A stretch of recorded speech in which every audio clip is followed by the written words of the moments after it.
बिस्मिल्लाहिर्रहमानिर्रहीम, अस्सलाम वालेकुम। प्रोग्राम ज़ेरे बहस में खुशामदीद। मैं हूं आपका मेज़बान ज़ौक अहमद। नाज़रीन, कोलों के बैल की तरह हमारी सियासत गोल गोल बस घूमी जा रही है। हम जिस बात पर हफ्ते का इख्तिताम करते हैं, अगले हफ्ते भी उसी बात पर इख्तिताम कर रहे होते हैं। हमें कोई नताइज किसी भी चीज़ के नज़र नहीं आ रहे। अब स्पीकर साहब अयाज सादिक साहब जब पाकिस्तान से बाहर गए तो वो मुज़ाकरात को पॉज का बटन दबा कर गए। अब वापस आए हैं तो उन्होंने रिज्यूम किया है दोबारा मुज़ाकरात। आज से ऐसा लग रहा है कि होंगे हुकूमत के, क्योंकि आज मुज़ाकराती टीम को मिलने की इजाज़त इमरान खान से दे दी गई है।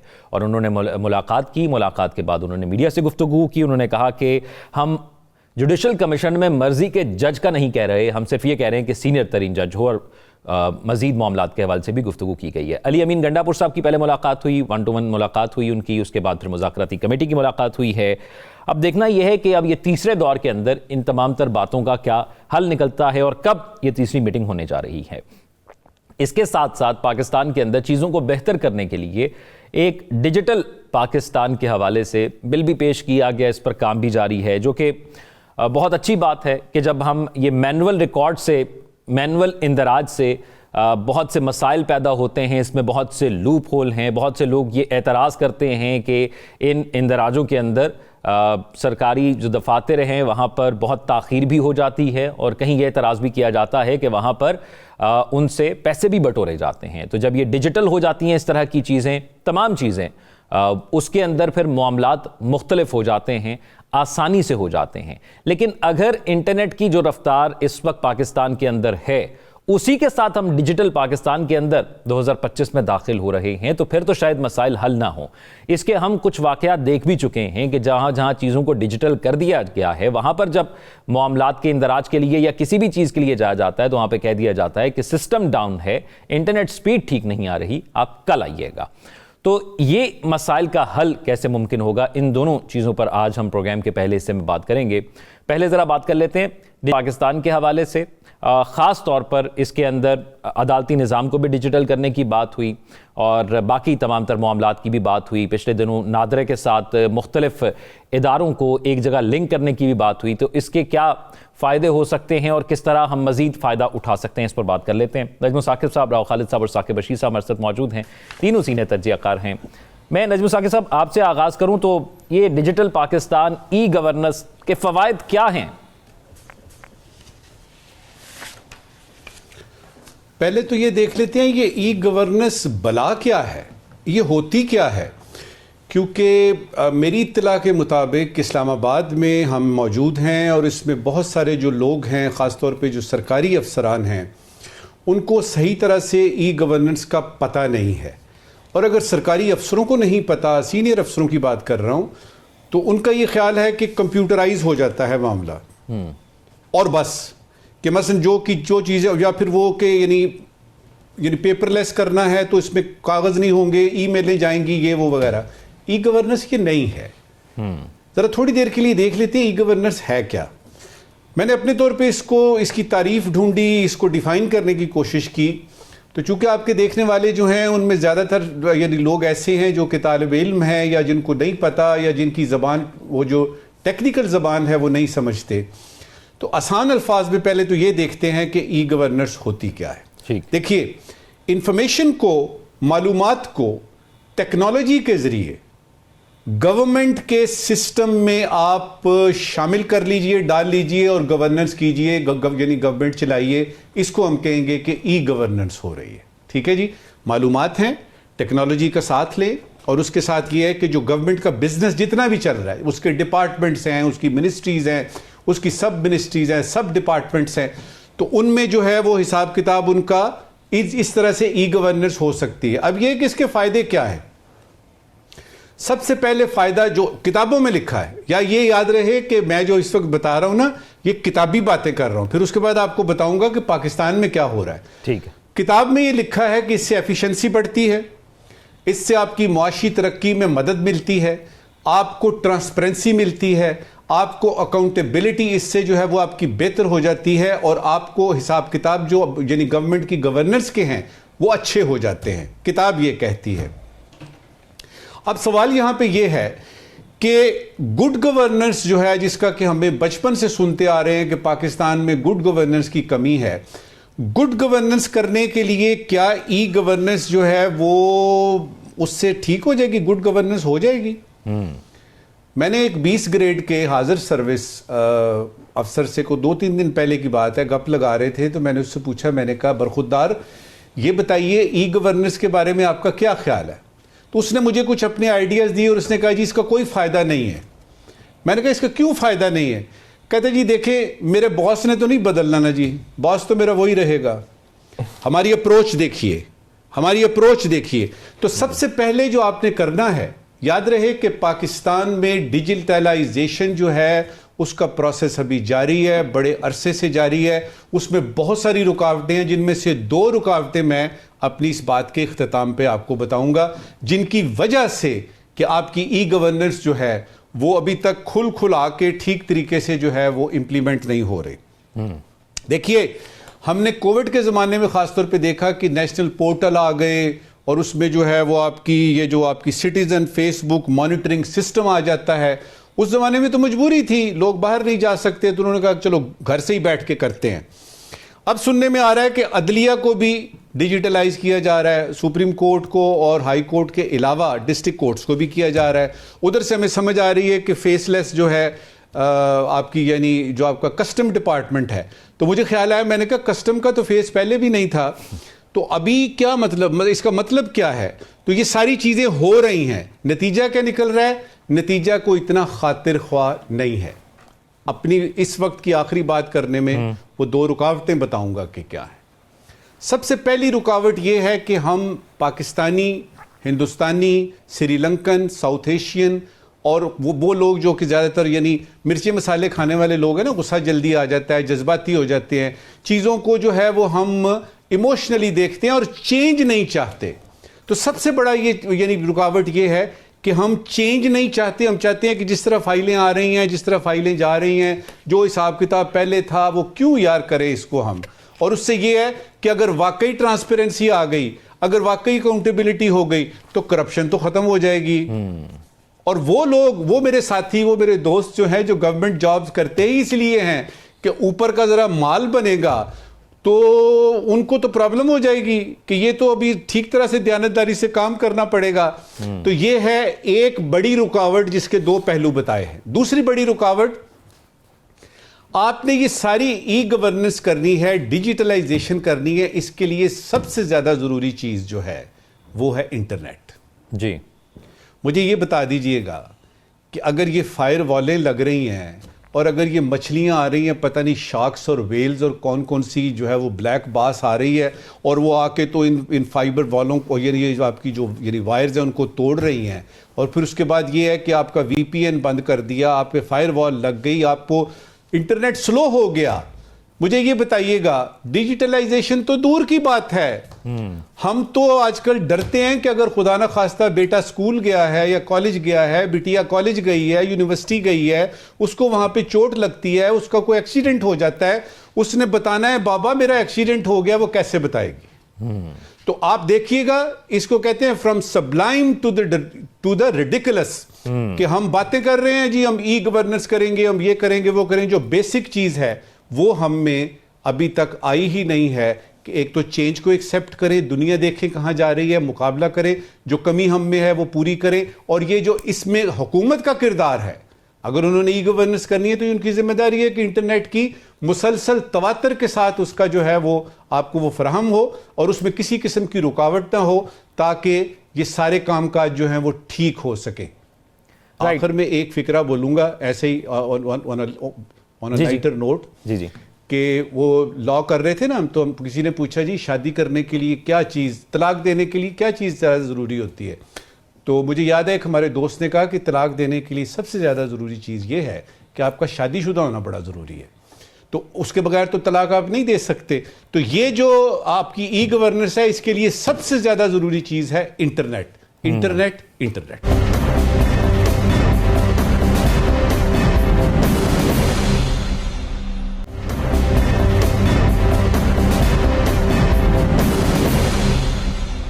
राव साहब, वो पिछले दिनों बातें चल रही थी वो स्टारलिंक के हवाले से सैटेलाइट इंटरनेट आ जाएगी, क्योंकि समुद्री सतह पर हमें अक्सर देखने को मिलता है कि कोई ना कोई, जैसा शार्क का जिक्र कर दिया नजम साकिब साहब ने, इस तरह का हमें कोई खबरें सुनने को मिलती हैं। तो वो एक चीज़ जहन में आई कि अगर वो सैटेलाइट के ज़रिए हो गई तो फिर किसी शाहीन की जद में आ जाए शायद। तो अभी दुनिया 6G में जा रही है, हमारा 4G नहीं चल रहा, कैसे हो पाएगा मुमकिन? देखिए, वो मिसल है कि दूध का जला छाछ भी फूंक फूंक कर पीता है।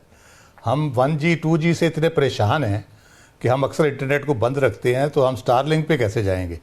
हमें तो यही वारा नहीं खा रहा। हम समझते हैं कि इसकी वजह से पाकिस्तान जो है ना, वो शायद बहुत मुसीबत का शिकार हो गया है और बड़े मसले मसाइल पैदा हो गए हैं। ट्विटर हो, फेसबुक हो या यूट्यूब हो या कोई भी डिजिटल प्लेटफॉर्म हो, इंटरनेट की स्पीड हो, वो वारा ही नहीं खाती हमें। तो फिर आप देख लें, आपका गवर्नेंस करना और बाकी चीज़ें, जो आपकी अप्रोच जब इस तरह से होगी, इतनी ऑर्थोडॉक्स होगी, और उसकी वजह से हुआ ये है कि 2008 शायद एक साल था जिसमें हम थोड़ा सा बेहतर हुए थे। उसके बाद से हम नीचे जा रहे हैं ई गवर्नेंस और डिजिटलाइजेशन में, दुनिया ऊपर जा रही है। ये लेटेस्ट डाटा मैं आपको बता रहा हूँ। और ये राव साहब, एक चीज ये भी बताइएगा कि ये कब से हमने ये फैसला किया चल था? रहे होते हैं, दुनिया किसी और तरफ, मगरब की तरफ जा रही होती है, हम मशरक की तरफ चल पड़ते हैं। और हम ये यकीन रखते हैं कि हम ही ठीक है, बाकी सारे गलत कर रहे हैं। तो इस अप्रोच के साथ आप कैसे चीज़ों को ठीक कर सकते हैं, स्पीड इंटरनेट की या बाकी चीज़ें, उनके बारे में तो सोच रहे हैं, आप भूल जाए। ई गवर्नेंस का बुनियादी जो फंक्शन है वो है हुकूमत, जो गवर्नेंस है वो ज़रा फ़ाल किस्म की हो, हुकूमत को ज़्यादा फ़ाल बनाना और आवाम तक उसकी रसाई, काबिल रसाई करना और आसान बनाना आवाम के लिए सारे मामलात को, जितने भी हैं, बजाय इसके कि वो पटवारी के पास फ़र्द लेने गया है, उसने 4 चक्कर लगवाए हैं, फिर वो हफ्ता 10 दिन 15 दिन उसके उसी काम में लग गए, फिर वो मिली, उसके बाद अगले प्रोसेस में गया, फिर इस तरह उसमें वक्त अलहदा ज़ाया होता है, आपके वसाइल अलहदा ज़ाया होते हैं, ह्यूमन रिसोर्स जितना आप इन्वॉल्व करते हैं उसमें 3-4 टीयर्स में, वो एक अलहदा आपका ख़र्चा है, हुकूमत के ऊपर जो बोझ बन रहा है। तो ये सारी जो बीच में से ह्यूमन एलिमेंट को माइनस करना और एफिशिएंट करना उसको, ताकि जो काम आपने 15 दिन में करना है, 5 मिनट वाला काम है आजकल जो 5 मिनट में हो सकता है, वो आप 15 दिन में क्यों करें? आप जाके नादरा की लाइन में लगें और सारा आप ऑनलाइन अप्लाई करें, अपना शनाख्ती कार्ड आपके घर पहुंच जाएगा। इसी तरह पासपोर्ट का हो गया, इस तरह ये चीज़ें जैसे जैसे होती जा रही है उससे बेहतरी। 2000 में हमने ये शुरू किया था, 2002 में डायरेक्टरेट बनी, 2003 में नादरा जो है आपका, समझ लेके आपका डिजिटल शनाख्ती कार्ड पे आप चले गए सारा। 2004 में इस्लामाबाद में ई पुलिस का प्रोजेक्ट शुरू किया गया डिजिटलाइजेशन का। अब एफिशिएंसी ये है इस्लामाबाद में जो हो सकती है, जो हम यूज़ ही नहीं कर रहे।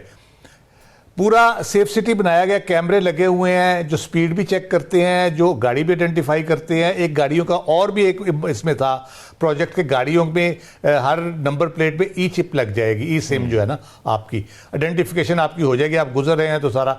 अब वो मैनुअल तो इन्होंने पुलिस वालों को दिया हुआ है, कोई गाड़ी वायलेट करती है उसका नंबर डाल के वो चेक करते हैं कि नंबर प्लेट सही लगी हुई है या नहीं लगी हुई। वो उस लेवल पर हम नहीं गए जो हमने प्लान किया था 2004 में। लेकिन हम स्पीड का कुछ नहीं कर रहे। सड़क पे वही मैनुअली गन लेके कभी कभी पुलिस वाले बैठ जाते हैं स्पीड चेक के लिए। ट्रैफिक को कंट्रोल करने के लिए हम उस सिस्टम को यूज़ नहीं कर रहे। क्राइम को करने के लिए हम नहीं कर रहे। जियो फेंसिंग जैसे होती है, बहुत ही कोई एक्सट्रीम किस्म के कोई प्रेशर आ जाए तो जियो फेंसिंग करके हम थोड़ा सा क्राइम पे काम करते हैं। ये सारी चीज़ें हो सकती है, बहुत एफिशिएंटली आप कर सकते हैं। FBR का जैसे कस्टम का फेसलेस का जिक्र किया नजम साहब ने, ये प्राल सिस्टम में हमने किया था। लेकिन मसला ये है कि जब आप लोगों के छोड़ेंगे, लोगों पे छोड़ेंगे, तो वो फिर उसमें भी गड़बड़ करते हैं, उसमें भी हेरा फेरी करते हैं। आप अपने इलेक्शन का देख लें, जो आपके 8 फरवरी को इलेक्शन हुए, क्या वो सारा डिजिटलाइज नहीं था? और वो कहते थे इंटरनेट हो ना हो ये फिर भी चलेगा, क्या क्या दावे किए गए, 70 करोड़ रुपया खर्च किया गया उस सिस्टम पे। तो क्या हुआ at the end of the day? जब ह्यूमन एलिमेंट आप डालते हैं तो वो फिर सारी आपकी एफिशिएंसी का बेड़ा कर देता है, उसको ख़राब कर देता है। तो ह्यूमन एलिमेंट निकालना बहुत ज़रूरी है। हमारे जैसे ममालिक में, चाइना के साथ मिलकर हमने ये प्रोजेक्ट शुरू किए थे। चाइना कहाँ का कहाँ पहुँच गया और हम अभी पिछली तरफ उल्टे कदमों चल रहे हैं, अभी आगे बढ़ने की कोशिश नहीं कर रहे। तो उसमें पॉलिटिकल इन्फ्लुएंस ख़त्म करने में आप कामयाब होंगे, करप्शन ख़त्म करने में कामयाब होंगे, वक्त के ज़िया को आप रोकेंगे, और बाकी भी बहुत सी चीज़ें हैं जो उसमें कंट्रीब्यूट करती है। आपकी एफिशिएंसी गवर्नमेंट की बढ़ेगी, उसके अखराजात कम होंगे उससे। लोगों को सहूलत मिलेगी और अवाम हुकूमत से खुश होंगे कि वो घर बैठे बिठाए, जैसे मैं अगर अपने बैंकिंग ट्रांजैक्शन कर सकता हूँ, अपने बिल पे कर सकता हूँ, जो कि मैं लाइन में खड़े होकर करता था, तो मुझे बहुत राहत मिलती है जब मैं बैठा फ़ोन पे आराम से कर रहा होता हूँ। इसी तरह से ये सारे काम, जैसे मैंने शनाख्ती कार्ड का, पासपोर्ट का, तो लोग खुश होंगे इससे, लोगों को बहुत रिलीफ इससे मिलता है। तो सहूलतकारी मैक्सिमम होनी चाहिए लोगों के लिए।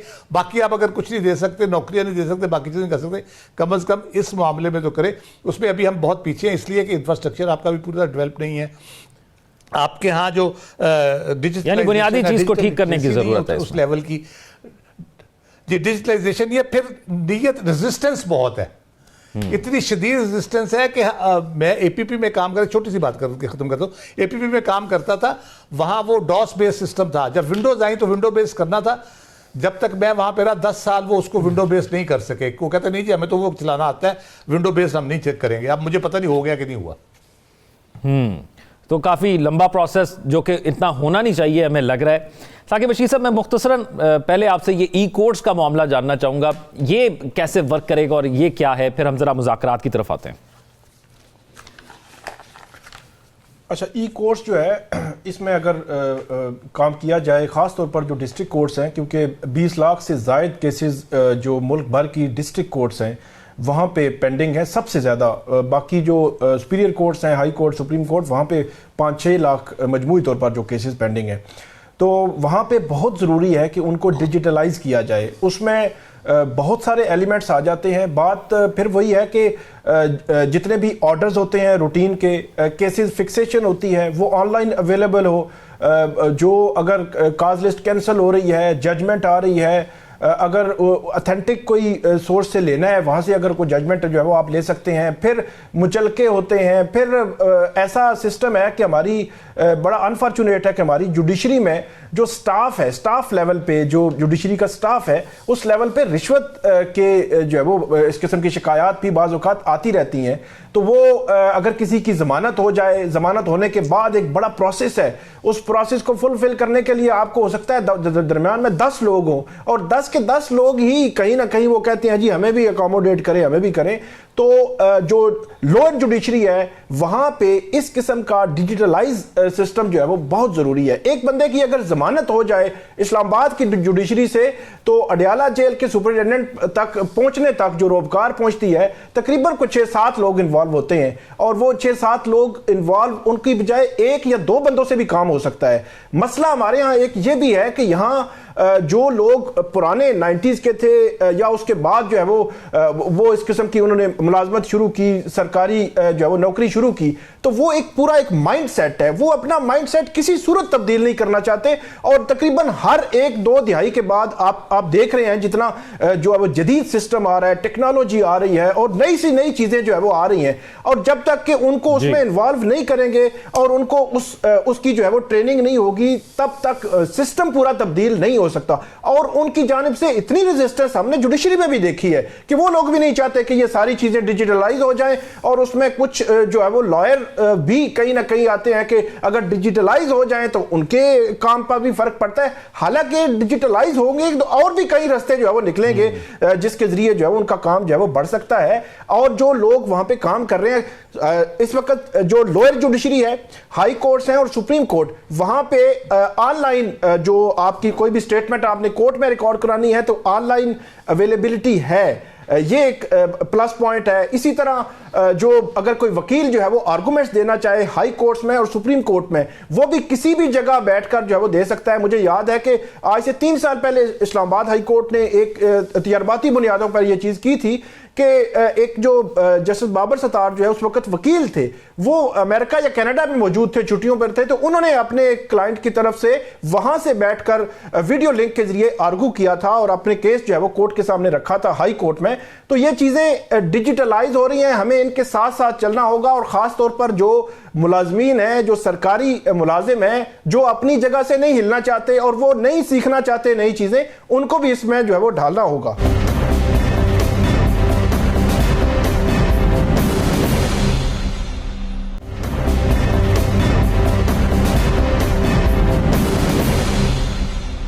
यानी एक ट्रेनिंग प्रोग्राम की भी बहुत ज़रूरत है। अब ज़रा बताइएगा, ये मुज़ाकरात के हवाले से क्या अंदरूनी कहानी है जो मुलाकात हुई है आज? अली अमीन गंडापुर साहब की जो मुलाकात हुई उसमें क्या हुआ, और ये बाद में जो मुज़ाकराती कमेटी पाकिस्तान तहरीक इंसाफ की मिली उसमें क्या हुआ? एक तो पिछले 2 दिन हम इस पे बात करते रहे कि हुकूमत कह रही थी कि जेल मैनुअल जो है वो उसके मुताबिक ही हम मुलाकात करवाएंगे। तो आज इतवार के दिन ये एक सवाल तो बनता है हुकूमत से कि आज कौन सा जेल मैनुअल है कि जो इतवार के दिन जो है वो अडियाला जेल खुली है और मुलाकात भी हो गई है। तो ये इस किस्म की फैसिलिटेशन जो है वो हुकूमत की जानिब से पहले ही देनी चाहिए थी, आज भी दी है तो अच्छी बात है। लेकिन उनकी जानिब से एक शिकवा आया है कि हमने कहा था कि एक जो कंट्रोल्ड माहौल में वहाँ पे मुलाकात करवाई जाती है कि जेल हुकाम जो है वो मौजूद होते हैं, उसके साथ बैठे होते हैं, तो वो इस तरह बात जो है वो नहीं कर सकते। तो आज भी कंट्रोल्ड माहौल में ही मुलाकात हुई है। जो उनकी ख्वाहिश थी या मुतालबा था हुकूमत से, मुज़ाकराती कमेटी से या हुकूमती मुज़ाकराती कमेटी से, वो पूरा नहीं हुआ। मुज़ाकराती जो वो कमेटी ने मिल लिया है।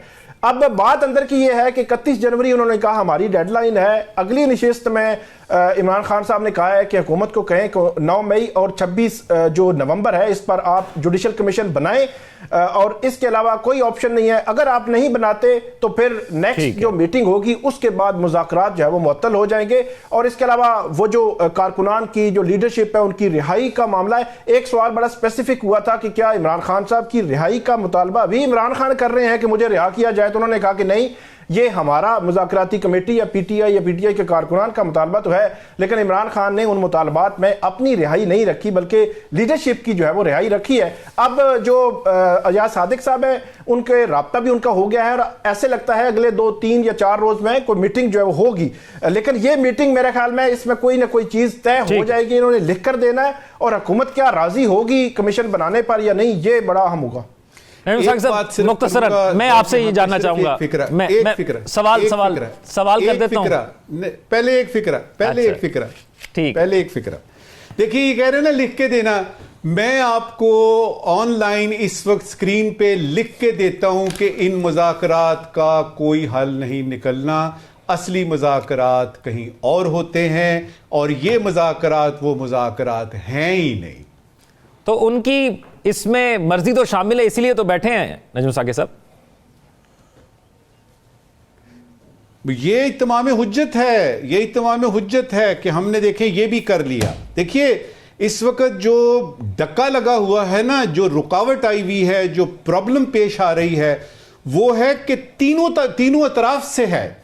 मुस्लिम लीग नून को अपनी मुसीबत पड़ी हुई है कि कहीं कोई डील ना हो जाए। ठीक है, आप देखिए जब वो आपको नजर आते हैं ना घबराए हुए, उनकी क्या घबराहट है। इधर से जो यानी पीटीआई के बाहर वाले लोग हैं उनको ये मुसीबत पड़ी हुई है कि हमने इसमें से कुछ निकालना तो है नहीं, इसमें से निकलना तो कुछ है नहीं, और खान अंदर बैठ के कह रहा है कि तुम लोग कुछ नहीं कर रहे। इनको अपनी मुसीबत पड़ी हुई है।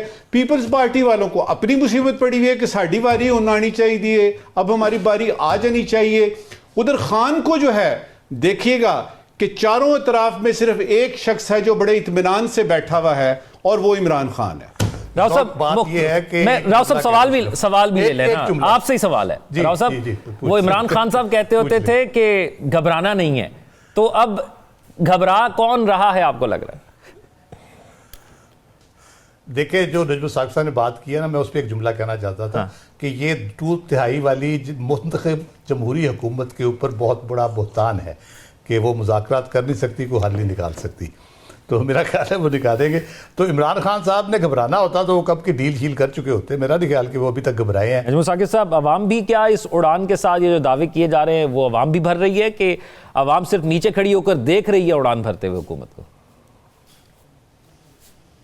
देखिए, अवाम को अगर आप 2 हिस्सों में तकसीम करें ना तो उस पर पता लगेगा कि एक अवाम वो है जो कि बेनज़ीर इनकम सपोर्ट प्रोग्राम के लिए हर 15 दिन बाद वो खातून जो है वो एक शहर से दूसरे शहर जाती है, लाइन में खड़ी होती है और उसको 5,000 या 6,000 रुपये मिलते हैं, जिसमें से 1,500-2 हज़ार रुपये जो है उसको वहीं कहीं देने पड़ते हैं, और वो 4,000 में किराया शराया निकाल के तो घर आती है और उसका हिसाब किताब चलता है। एक अवाम ये है। एक अवाम वो है कि अगर आप रिपोर्ट अभी पीछे देखें ना तो आपको पता लगेगा कि गाड़ियां जो हैं, ये जो कार्स और ये सारे जो व्हीकल्स हैं, इनकी प्रोडक्शन भी बढ़ गई है, और इनकी सेल में भी इजाफा हुआ है। ये वो दूसरी अवाम है, ये भी पाकिस्तानी है। आप इस्लामाबाद में, लाहौर में, कराची में किसी जगह पे किसी रेस्टोरेंट में रात के वक्त जाएं, दोपहर के खाने के वक्त जाएं, आपको भरे मिलेंगे। बिल्कुल ऐसे ही है। ये भी अवाम है। अब आपने देखना यह है कि तादाद में ज्यादा कौन है। तो मैं आपको यह बताऊं कि तादाद में वो लोग ज्यादा हैं, तकरीबन 80-85% से ज्यादा लोग जो 10-10 रुपए के नोट भी सीधे सीधे करके अपनी जेब में रखते हैं। और जब हम किसी मुल्क की बात करते हैं तो हम उन लोगों की पहले बात करते हैं, गरीब लोगों की। और वर्ल्ड बैंक ये कह रहा है कि जी आपकी जो गुर्बत की लकीर है 2024 में, उसमें तकरीबन 2.7 मिलियन लोग आ गए हैं। 27 लाख के करीब लोग गुर्बत की लकीर से नीचे गए हैं। अब यहां पे आपने जो अवाम का पूछा है ना, मैं किसके साथ हूं? मैं उस अवाम के साथ हूं जिनका ये मुल्क है, जिनका ये हक है कि वो पूछें कि हमने आपको वोट दिया, हम इस मुल्क के शहरी हैं। बाकी जो आपकी दूसरी अवाम है उनका तो मसला ही नहीं है। और इसीलिए जब हुक्मरान आते हैं किसी भी मुल्क में, पाकिस्तान की बात नहीं कर रहा, किसी भी मुल्क में आते हैं हुक्मरान, तो सबसे पहले ये देखा जाता है उनको लेके कौन आया है। डोनाल्ड ट्रंप को देख लीजिए, वो इलॉन मस्क को सुनेगा या उस गरीब आदमी को, अमेरिकी आदमी को सुनेगा जो कि फुटपाथ पे सोता है और उसके पास कंबल भी नहीं है, वो भी अमेरिकी है, वो भी गोरा है। किसकी सुनेगा? वो इलॉन मस्क की सुनेगा। लिहाजा जब हम आप इकोनॉमी की बात करते हैं, अवाम की बात करते हैं, तो अवाम तो पिसे हुए हैं। फटाफट आपको बताता हूं, आप सिर्फ ये 2-3 सवाल पूछ लीजिए। क्या आप कहते हैं जी IMF का ये जो आपने करना था, ये जो $7 बिलियन का, इसमें अपने PIE की निजकारी करनी थी, कर ली है? आपने कहा जी एक्सपोर्ट्स बढ़ाएंगे, बढ़ा ली है। आपने कहा जी टैक्स नेट बढ़ाना है, बढ़ाया है। अमीरों से टैक्स लिया है, ताजरों से टैक्स लिया है। आप कहते थे सब्सिडीज बंद करेंगे, कर ली है। मुझे एक बात बता दीजिए जो कि अमीरों को हिट करती है और वो इसमें की हो, तो वो बात फिर वही आ जाती है कि आप किस अवाम की बात कर रहे हैं। आखिरी बात इस वक्त देखिए, सबको पता है कि मईशत बहाल करना जरूरी है। ये तो हुकूमत आई ही इस बेसिस पे थी, नंबर 1 एजेंडा आइटम था। सबको पता है कि मईशत बहाल किए बगैर बर्जी खाना नहीं चलेगा, तनख्वाहें नहीं होंगी। मसला यहां नहीं है कि पता नहीं है, पता है, लेकिन दयानतदारी के साथ उन मसाइल का हल करना हम नहीं चाहते। और असली कील जो अटकी हुई है ना, वो इस माइंड सेट पे है कि ये 2-3 साल हैं, गुजारते हैं, आगे देखी जाएगी। साकिब बशीर साहब, हुकूमत ने एक और महाज सर कर लिया। वो इमरान खान साहब ने जो कहा था तरसीलाते ज़र के हवाले से, हुकूमत तो उसमें कामयाब हो गई, बाहर बैठे लोगों को कायल करने में कामयाब हो गई कि पाकिस्तान पैसे भेजें। फिर PTI का दौर, PDM का दौर, अब एक इत्तेहादी हुकूमत। नाजुक दौर नहीं ख़त्म हो रहा। नहीं, वो जो बाहर से पैसे मंगवाने के हवाले से वो PTI की जो कॉल थी या इमरान खान साहब की कॉल थी, वो उस पर अमल नहीं कर रहे। मतलब उस कॉल का अगर ये कहा जाए कि उन्होंने कॉल दे दी और अब जो है वो उसके बाद यहाँ पे रिमिटेंसेस जो है वो उनमें इजाफा हो गया है, तो बात तो बिल्कुल मेरिट पे बनती है कि उनकी जो है वो कॉल को रिजेक्ट कर दिया गया। लेकिन जब से मुज़ाकरात शुरू हुए हैं उसके बाद ये चीज़ें जो है वो नरम पड़ गई हैं। किसी किस्म का कोई एहतजाज कॉल या इस किस्म की नहीं दी जा रही। बाकी ये है, लेकिन ये है साकिब बशीर साहब, पाकिस्तान तहरीक इंसाफ के जो सोशल मीडिया के पेजेस हैं उस पर ये पोस्टें आ रही हैं कि आपके पैसे से यहाँ पर आपको एहतजाज करने की इजाज़त, या जिस तरह की बातें की जा रही हैं वो मैं यहाँ पे कोट नहीं करूँगा, लेकिन वो पाकिस्तान तहरीक इंसाफ का सोशल मीडिया ज़रूर पोस्ट कर रहा है। ठीक कह रहे हैं आप। और जो बाहर बैठे हुए हैं, जो बाहर सोशल मीडिया चलाने वाले लोग हैं, उनकी टोन और है, और जो अंदर जो बैठे हुए हैं यहाँ पाकिस्तान में, उनकी टोन और है। और जो उनकी, उन्होंने कहा भी था कि इमरान खान साहब ने कहा है, तो जो ओवरसीज पाकिस्तानी हैं इस कॉल को जो है वो उस पर काम करें और पैसे जो है वो ना भेजने के हवाले से जो पॉलिसी है उस पर अमल करें। तो ऐसा बज़ाहिर हुआ नहीं है। हुकूमत ने ये कहा है कि उन्होंने रिजेक्ट कर दी है, कॉल रिजेक्ट हो गई है। लेकिन हुकूमत बज़ाहिर ऐसे लगता है कि जो शाह खर्चियों के हवाले से बात हुई, राइट साइजिंग के हवाले से बात हुई, फिर ये एक बात हुई थी कि जो वजारतें हैं, जो डिवीजन्स हैं, जो मुख्तलिफ इदारे हैं, उनको ख़त्म किया जाएगा। ताकि अखराजात कम से कम हों। वो जो हमने ई गवर्नेंस की बात की थी पहले सेगमेंट में, ये जो बहुत से ऐसे इदारे हैं जिन इदारों को, डिवीजन्स को फौरी ख़त्म करना ज़रूरी है। हुकूमत की जानिब से कहा गया है कि 1.5 लाख कोई नौकरियां भी वो ख़त्म कर रहे हैं, और उसमें वो असामियां ख़त्म कर रहे हैं, नौकरियां नहीं असामियां जो खाली पड़ी हुई हैं। शायद उसमें 50-60 हज़ार या कुछ लोग जो है वो अब दोबारा से नहीं लाए जाएंगे, और जो पेंशन के हवाले से इस्लाहात वाला मामला है वो भी कर रहे हैं। लेकिन ये जो नजकारी वाला फैक्टर है, नजकारी अभी तक जो है वो हुकूमत कराने में नाकाम रही है। बैरूनी सरमायाकारी आनी थी, वो सरमायाकारी के हवाले से दावे तो बहुत हुए, लेकिन सरमायाकारी उस तरह आई नहीं है। ब्रेक की तरफ चलते हैं, स्टे विद अस।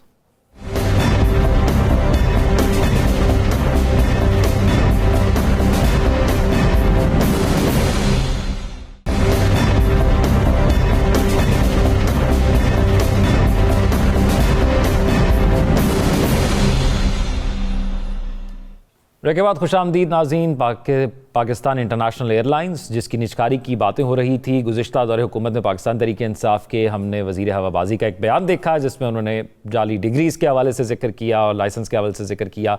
उसके बाद से PIA की जो परवाज़ें थी वो बड़ी महदूद हो गई, फ़्लाइट ऑपरेशन मुतासर हुआ, और फिर निजकारी भी नहीं हुई। वो जो हुकूमत कर रही थी एक्सपेक्ट, वो भी नहीं हुआ। लेकिन अब पेरिस की परवाज़ पाकिस्तान से जब उड़ान भरी तो उसके बाद कुछ मज़ीद उम्मीदें जाग गई हैं। अगर निजकारी में भी जाते हैं तो शायद कुछ बेहतर नताइज मिल सकते हैं। तो नजम साकिब साहब, ये PIA की निजकारी से पेरिस की इस परवाज़ तक का सफ़र कैसे आप इसको महदूद वक्त में बयान कर सकेंगे? देखिए, ये जिन मिनिस्टर साहब का आपने जिक्र किया है, जिन्होंने आके टेलीविज़न पे बाकायदा फैक्ट्स एंड फिगर्स बताए थे, मुझे याद है, और उस वक्त मैंने यही सोचा था, जो कि बदकिस्मती से वो पूरा भी हुआ, कि इसका असर क्या पड़ेगा। तो निजकारी तो अभी मैं बताता हूँ आपको, निजकारी तो आप कर लीजिएगा। पहले तो ये देखते हैं कि अगर कोई ऑफिशियल यानी गवर्नमेंट ऑफ पाकिस्तान का इस तरह से आके बात करता है, चाहे वो ठीक ही बात कर रहा है, तो अगर उसने नेशनल इंटरेस्ट, पाकिस्तान के नेशनल इंटरेस्ट के खिलाफ बात की है, तो इस पर कोई कार्रवाई बनती है कि नहीं बनती, ये बड़ा ज़रूरी सवाल कर रहा हूँ। अब आइए आगे, निजकारी की जहाँ तक बात है, आपने इस पेरिस के जहाज़ का बोला जो कि 4 साल की पाबंदी रही और पता नहीं कितने अरबों रुपए का नुकसान हुआ, और वो जो आपके पाकिस्तानी हैं जो कि यूरोप में रिहाइश पजीर हैं, जिनको डायरेक्ट फ़्लाइटें मिलती थीं, उनको कितना नुकसान हुआ, ज़हनी और इमोशनल वगैरह वगैरह, ये बात की बात है। ये जो पेरिस को जहाज़ उड़ा है ना, ये अपने साथ मुसाफिरों को लेके तो जा रहा था, लेकिन मैंने देखा कि ये निजकारी का मंसूबा भी साथ ले गया है। किधर गया वो निजकारी का मंसूबा? आपने पता लगा जी, पता नहीं ब्लू वर्ल्ड सिटी है, उसने को कोड़ियों के दाम यानी इसको खरीदने की बात की है। फिर पता लगा जी कि नहीं, एक हमारा सूबा जो है वो इतना अमीर है, उसके पास इतने पैसे हैं कि उसने कहा जी कि गाली कोई नहीं, सानू दो, असी खरीदने हैं पूरा PIA। उसके बाद एक दूसरे सूबे से भी हल्की फुल्की सी आवाज़ आई कि अगर कोई इंज दी गल हो रही है तो साडा भी नाम विच पाओ, टोकन सानू भी दो। अब बात यह है कि ये हम मजाक कर रहे हैं अपनी यानी वो जो पाकिस्तान की इकोनॉमी है उसके साथ। हम ये मजाक के तौर पे कह देते हैं कि निजकारी होगी, हम ये मजाक के तौर पे कह देते हैं कि यानी वो जो $7 बिलियन मिले हैं आपको, जो कर्जा मिला है, उसकी एक शिक ये है कि आपने निजकारी करनी है PIA की। हम करके क्यों नहीं बताते? और आपको इससे पहले कि आगे चलूं, ये बता दूं कि इस महीने के एंड में जो IMF का हम सुन रहे हैं ना कि वो वफ्द आना है, उसमें ये सवाल होगा कि आपने क्यों नहीं की, और जवाब बताता हूं आपको। जी। जवाब ये होगा, देखिए जी हमने तो कोशिश की, वो एक फलाना फलाना ये वो। अच्छा, 3 चीजें इसमें रुकावट है निजकारी में PIA की। नंबर 1 है कि PIA के मुलाजमीन का क्या होगा, क्योंकि जो लेगा इसको वो तो काम वाले बंदे रखेगा। जेडे निकम्मे ने मेरे वंगर दियो तो जानते रहेंगे ना। तो पहली बात तो ये मुलाजमीन की। दूसरी बात है आपकी कि ये फ्री टिकटें खत्म हो जाएंगी। मिनिस्टर साहब जो हैं उनको उनके यानी अमले को या सेक्रेटरियों को जो है वो फ्री टिकटें मिलती हैं, ये नहीं मिलेंगी। और तीसरी और सबसे अहम बात कि अगर किसी मिनिस्टर साहब को देर हो गई है, जहाज चलने वाला है, तो वो फिर फोन करता है उनका PA, मिनिस्टर साहब थोड़ी देर से आ रहे हैं, जहाज को रोक के रखिएगा। तो इन बिल्ट हैं ये सारी चीजें। अब PIA अगर आपने कर दिया, यानी इसकी हो गई प्राइवेटाइजेशन, तो जहाज रुकेगा आपके कहने से। तो ये हम खुद नहीं चाहते वरना ये पाकिस्तान स्टील मिल क्या और वापडा क्या और फलाना क्या और ये सारी जो SOEs हैं, स्टेट ओन्ड एंटरप्राइजेज हैं, इनसे जान छुड़ाएं, क्योंकि इनको चलाने के लिए जो खसारे में आप जा रहे हैं वो पैसे देने पड़ते हैं। ये ज्यादती है। राव साहब, रवां साल कौमी एयरलाइन के बेड़े में 8 नए 777 तैयारे शामिल किए जाएंगे। चीफ एग्जीक्यूटिव ऑफिसर ये कह रहे हैं कौमी एयरलाइन के, तो बड़ी खुशाइन खबरें हैं ये तो। बस सब खुश हो, बयान सुन सुन के खुश होते रहते हैं, कैसे कैसे बयानात नहीं दिए गए। आप देखें दुनिया की नंबर 1 एयरलाइन जो है, और जिसने दुनिया की बहुत सी नंबर 1 एयरलाइंस बनाई, मदद की उसको बनाने में, एमिरेट एयरलाइंस समेत, खुद उसका क्या जीरो करके रख दिया हमने उसको। मैं पहले भी हमने डिजिटलाइजेशन के, दुनिया दूसरी तरफ जाती है, हम उल्टी तरफ चलते हैं, और फिर हम यकीन रखते हैं कि हम बिल्कुल सही जा रहे हैं, दुनिया गलत शायद चल रही है। मसला ये है कि जो पेरिस की फ़्लाइट पे हम इतना खुश हो रहे हैं, छलांगे लगा रहे हैं, ये बंद क्यों हुई थी? और अगर बंद हुई थी तो क्या किसी को जिम्मेदार ठहराया गया, किसी को सज़ा दी गई? ये पायलटों के बयान की वजह से नहीं हुई थी, ये पहले भी हो चुकी है। यूरोप की फ़्लाइट्स बंद, इंग्लैंड की आपकी बंद है, उसमें आपकी जो एआटा रूल्स के मुताबिक जो आपने करनी होती है, यानी ऐसे लोग जो जाली वीज़ों पे सवार होकर चले जाते हैं, और जो पाबंदियाँ होती हैं, जहाज़ के अंदर आपने सिगरेट नहीं पीने, वो जैसे ही लैंड करते हैं वो चेक करते हैं। जब आपके पायलट भी स्मोकिंग कर रहे हों बैठ के अंदर, तो वो उस वक्त आपको फ़ाइन होता है, फिर वो वार्न करते हैं, फिर आपके तैयारों की मेंटेनेंस का लेवल देखते हैं। ये सारी चीज़ें देखने के बाद आपको करते हैं। एक दफ़ा नहीं, आप कई दफ़ा बंद हो चुके हैं। बात यह है कि अभी भी क्या सीखा हमने? आपको पता है इस फ्लाइट से, एक फ़्लाइट से 11 करोड़ रुपए की कह लें कि ये इकोनॉमिक एक्टिविटी हुई है, और इसके बावजूद हुई है कि उसके बिजनेस क्लास की 40% सीटों पे खुद PIA के अफसरों ने ट्रैवल किया है, इस खुशी में कि जी हम फ्रांस जा रहे हैं, और जाहिर उनके रहने वहने का भी वहाँ इंतजाम हुआ होगा, अखराजात हुए होंगे। तो ये हमारी अप्रोच है। हम निजकारी के बारे में सोच रहे हैं ना, हमारी नीयत है ना हम चाहते हैं, सिर्फ ड्रामा लगाए रखेंगे, करेंगे कोई नहीं। साकिब बशीर साहब, पेरिस के बाद अब अगली नजर कहाँ की उड़ान की होगी? अभी तो वो जो बात नजकारी की हो रही है, PIA की नजकारी भी करनी है हुकूमत ने, एक कोशिश की है उन्होंने, और वो कामयाब नहीं हो सकी। अब मामला ये है कि ये पेरिस तो पहुंच गए, लेकिन पेरिस एक तो पहुंचने के हवाले से जिस तरह डिस्ट्रीब्यूट की गई चीज़ें, जो नशिस्तें हैं वहाँ पे, सीटें जो है वहाँ पे जो PIA के अफसरान थे। दूसरी और इम्पॉर्टेंट बात यह है कि ये क्यों बंद हुई थी, उसके हवाले से जो उस वक़्त खामियां थीं या जो जिम्मेदार थे, उन तमाम जिम्मेदारों के खिलाफ क्या कार्रवाइयाँ हुई? कोई कार्रवाइयाँ भी नहीं हुई। उस वक़्त के जो गुलाम सरवर खान साहब थे, बेशक उनकी वजह से, उनकी स्टेटमेंट की वजह से ना हुआ, ये सेफ्टी मेजर्स उस तरह नहीं लिए जा रहे थे, और यूरोपीय ममालिक ने ये पाबंदी जो है वो लगाई थी, तो वो बहुत सारे फैक्टर्स थे। लेकिन वो सारे पॉलिटिकल फैक्टर्स हों या PIA में बैठे हुए लोग हों, कहीं किसी को जिम्मेदार ठहरा कर उनके खिलाफ कार्रवाई नहीं हुई। बस ये खुशी है कि ठीक है जी, हमारी जो है वो परवाज बहाल हो गई है, और अब अगली देखें कि कब जो है वो कम से कम हमें ये तैयारी करनी चाहिए कि आइंदा आने वाले दिनों में कोई ऐसी पाबंदियां जो है वो ना लगें। ठीक है नईम साकिब साहब, आज के सवाल। जी शुक्रिया ज़ौक। एक ज़रूरी सवाल है और एक गैर ज़रूरी सवाल है। पहले ज़रूरी सवाल, वज़ीर आला मोहतरमा मरियम नवाज साहिबा ने फरमाया है कि कौम तरक्की की राह में रुकावट बनने वाले दुश्मनों को बर्दाश्त नहीं करेगी। तरक्की की राह में रुकावट बनने वाले दुश्मनों को बर्दाश्त नहीं करेगी। ज़रूरी सवाल यह कि तरक्की में रुकावट दुश्मनों को आज तक बर्दाश्त क्यों किया गया है जो अब नहीं करेंगे? और सबसे ज़्यादा ज़रूरी चीज़ है कि वो दोस्त जो तरक्की की राह में रुकावट हैं, उनको हम अभी तक बर्दाश्त क्यों कर रहे हैं? आज का गैर जरूरी सवाल, KP में गैस चोरी, खबर मिली है कि KP में गैस चोरी 8 अरब से कम होकर 3 अरब रह गई, यानी चोरी में कमी आई है। 8 अरब से अब 3 अरब की चोरी है। गैर जरूरी सवाल यह है कि बाकी के 3 अरब के चोरों को माफ कर दिया गया है या इस सिलसिले में भी कोई मुज़ाकरात हो रहे हैं? राइट, हमारे नाज़रीन सोशल मीडिया पर अपने फीडबैक से आगाह करेंगे। अपना अल्लाह हाफ़िज़।